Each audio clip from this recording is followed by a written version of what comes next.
Bonjour, c'est Daria. Prêt à lire et à méditer avec moi le verset du jour? Alors, on y va. Éphésiens chapitre 5, verset 1. Vous êtes les enfants que Dieu aime. Eh bien, imitez-le.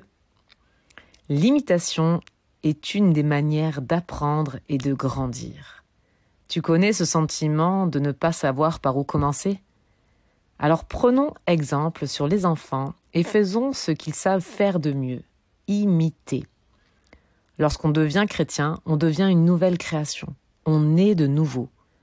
On ressent une motivation et un zèle qui nous dévorent de servir Dieu et de partager autour de nous ce qu'on a vécu.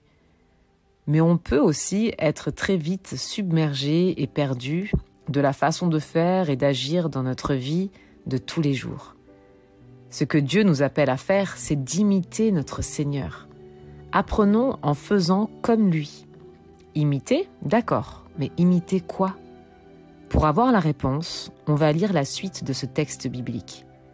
Éphésiens chapitre 5, versets 2 à 5.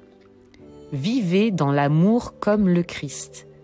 Il nous a aimés et il a donné sa vie pour nous, comme une offrande et un sacrifice agréable à Dieu. Vous appartenez à Dieu, donc, chez vous, on ne doit même pas entendre parler de certaines choses.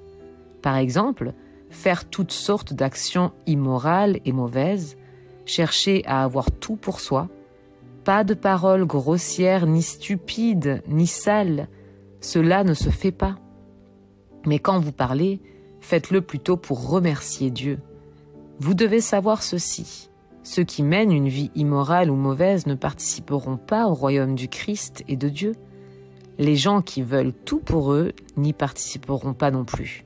En effet, tout vouloir pour soi, c'est une façon d'adorer les faux dieux. On peut catégoriser ce qui est bon à imiter et ce qui n'est pas bon à faire. Alors ce que l'on doit imiter, c'est vivre dans l'amour, remercier Dieu.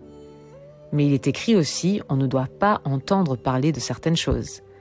Actions immorales et mauvaises, chercher à avoir tout pour soi, paroles grossières, ni stupides, ni sales. Tout vouloir pour soi, c'est une façon d'adorer des faux dieux.